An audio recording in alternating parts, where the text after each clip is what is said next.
How's it going, everybody? ZBilbs back here with another video, and today I'm going to be giving you my review for Halo Infinite. This is a game that's been in development for a long time. It's been kind of a rocky history. There's been so many people working on it and, coming to the company and leaving and whatnot. I feel like most people thought this was going to be a bad game and whatnot, especially considering how divisive Halo 4 and 5 has been. And generally, I would say Halo Infinite was a very good game. Now, before I get into my review, I would like to say my past for Halo and whatnot is practically non-existent and whatnot. I have played Halo 4 when I got an Xbox 360 that came with it. I played that when I was really young.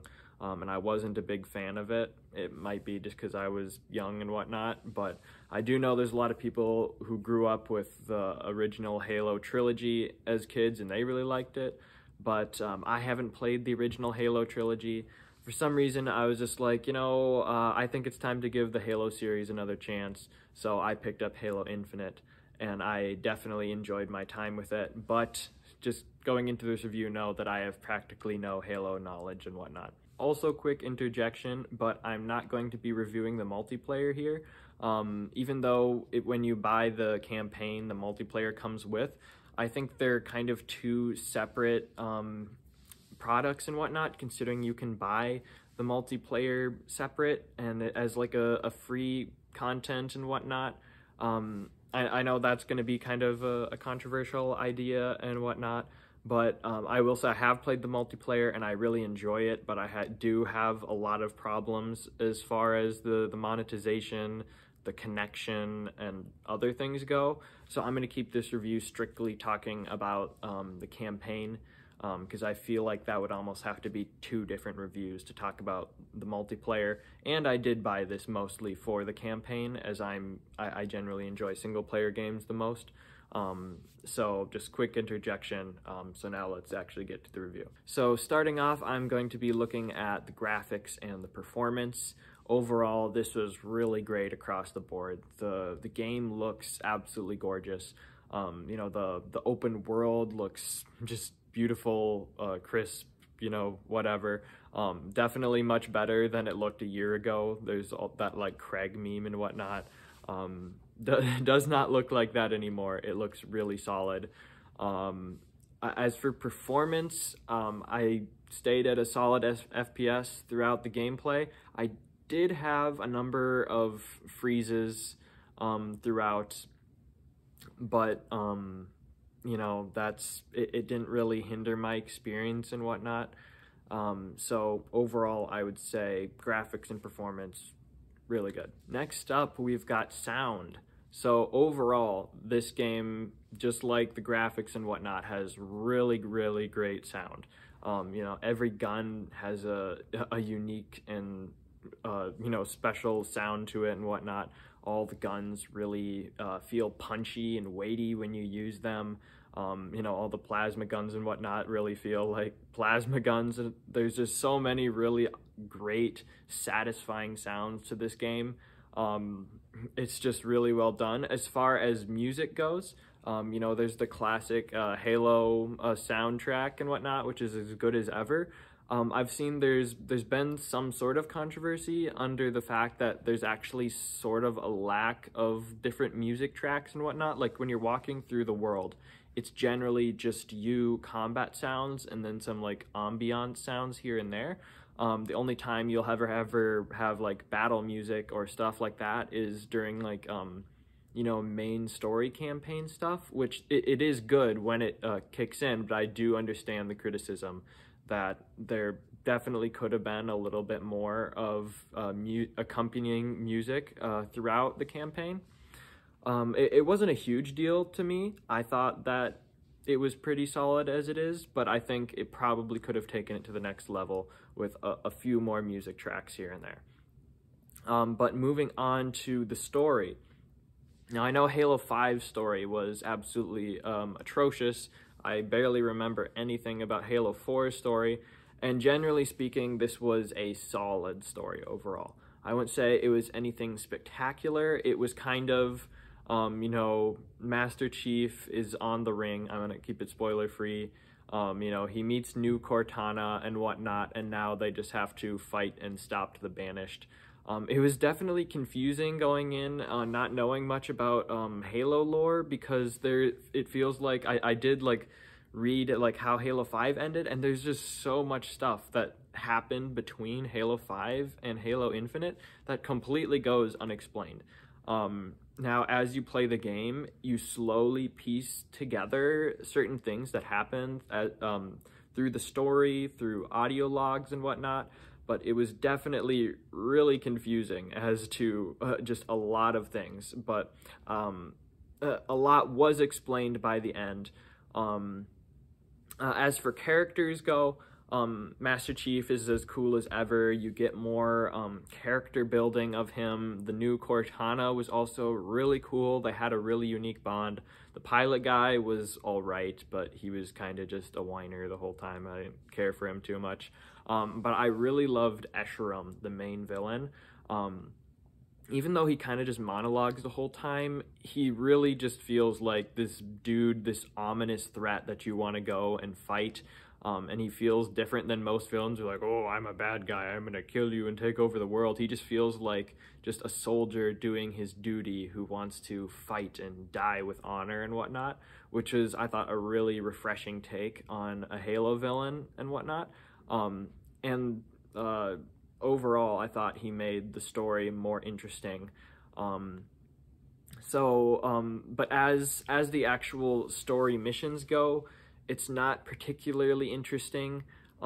There's, you know, I guess some interesting stuff happens, but you can tell the story was more put on the back burner, and they put more of an emphasis on gameplay, which is all right, but it's definitely like it's a good story. It serves its purpose, but it's nothing you're gonna write home about. But transitioning into the gameplay after that, this is what I think this game absolutely nailed for the most part, is the gameplay.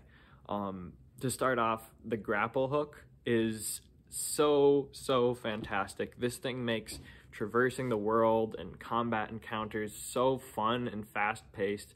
Me, as a massive Doom Eternal fan coming in, like loving the meat hook from Doom Eternal, the grapple hook was such a great transition of bridging into this game. I still got to have a really fun, fast-paced combat that I had in Doom Eternal, which was awesome. And besides the grapple hook, just all of the rest of the combat in general was awesome. There were such a great variety of weapons throughout, and each one felt fun in its own way, except for maybe the pulse carbine. That was kind of stupid.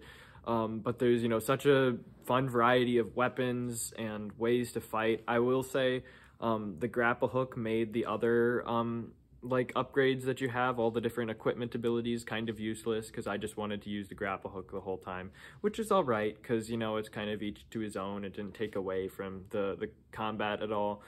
There's also a really solid variety of enemies in there, so there's, you know, different ways you're going to be approaching combat depending on which enemies are active. Also, there's a lot of boss fights, and they're really solid throughout as well. Just gameplay in general is really solid, really fun, really fast-paced. Guns feel awesome.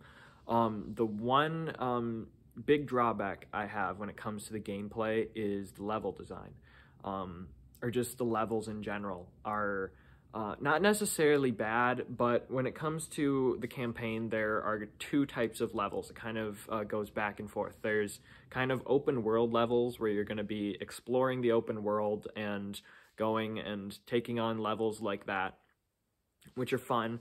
And then you've also got like kind of underground levels, like your traditional, you know, linear Halo levels. And those are fun as well. The main problem is just the lack of different environments. Really, the open world, while beautiful, is generally one environment. It's just, you know, mountainous, open ranges and whatnot, which is cool. But, you know, once you go and do one mission like that, just every other mission being either that or being like this underground Forerunner technology thing does get kind of samey, and it's kind of hard to differentiate missions in your mind and whatnot. And while I wouldn't say the level design is poor and whatnot, I just wish there was just a little bit more variety, maybe a little bit more vertical level design to go with the grapple hook a little more.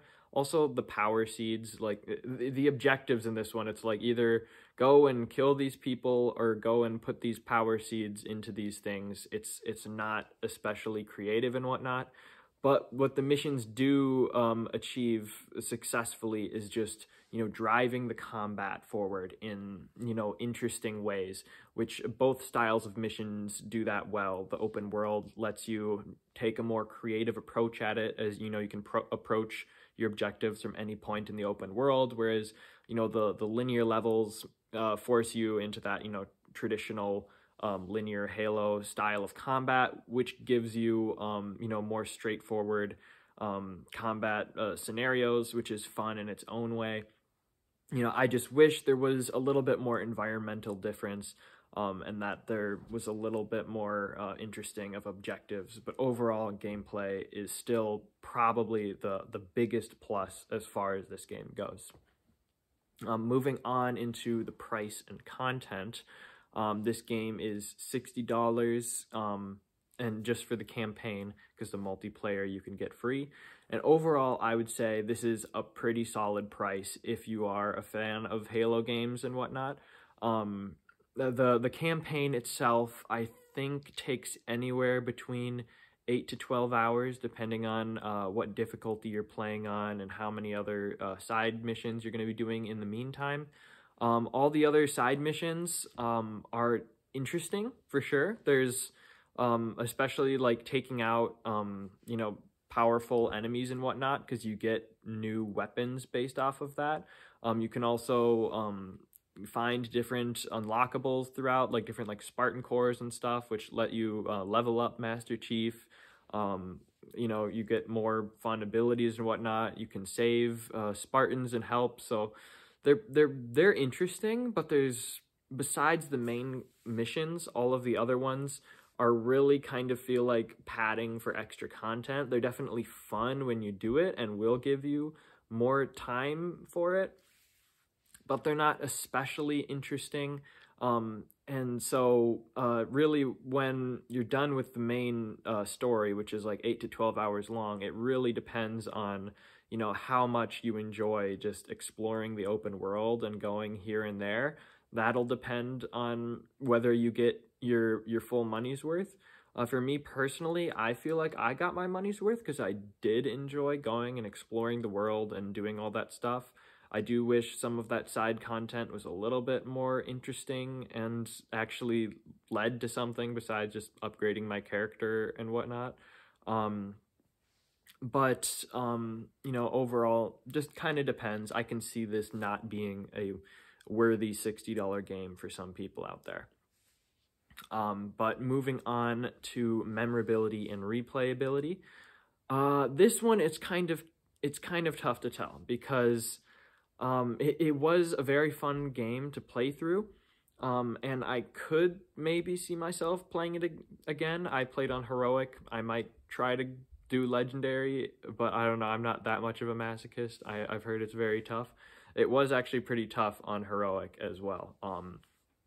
But I did most of the open world stuff, but there gets to a point when there's just no point to do open world content unless you want to just get achievements, which I don't really care about. There's very little, if anything, after you get all the different weapons. There's no in-world unlocks or stuff that you can get, which is kind of disappointing. So I don't see myself going and trying to do all of that stuff again. Maybe I'll go back and try the main story at a different difficulty, but if you don't feel like doing that, it is kind of a one and done game, which is a little bit disappointing.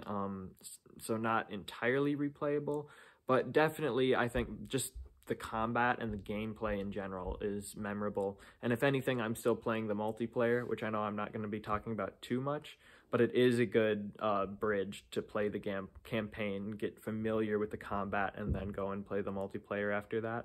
So, relatively memorable, I suppose, but perhaps not the most replayable overall.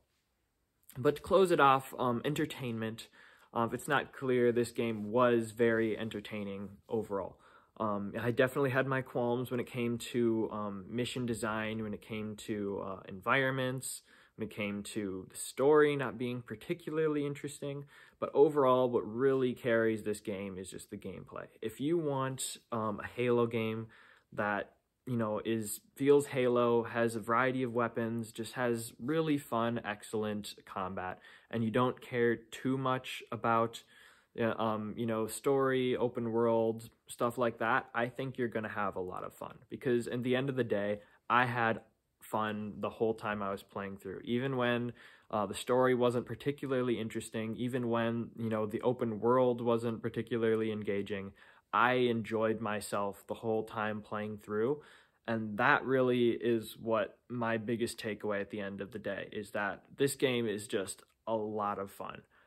And so I think it did its job well. Could have been better, but is a really solid game at the end of the day. And with that, bridging into my final score, this one is kind of tough because it's a lot of fun, but it had a lot of problems. But I'm going to give this game an 8.1 out of 10. At the end of the day, I do think that this is a great game. Definitely has its problems, but for me personally, the fun that I had throughout definitely will stick with me longer than the problems that I had. I can see somebody giving this game maybe a 6 or a 7 pretty easily. I can also see a hardcore Halo fan giving this game a 9 out of 10. But for me personally, it's great, just a little bit over great, that 0.1, yeah, I know. But I thought it was a really solid game, and I would recommend, if you enjoy, just fun Halo content, and you're willing to fork over $60, I think you will enjoy this game a lot. I thought it was great. I had a good time. And that is it. That is my review of Halo Infinite. Let me know what games you want me to review next. I'm gonna have some more content coming out. There's some metal content that I'm gonna have coming out not too far from now. I might do a gaming award show, whatnot, going over my favorite games of the year 2021. Yeah, that's all I got for you. I'll see you later.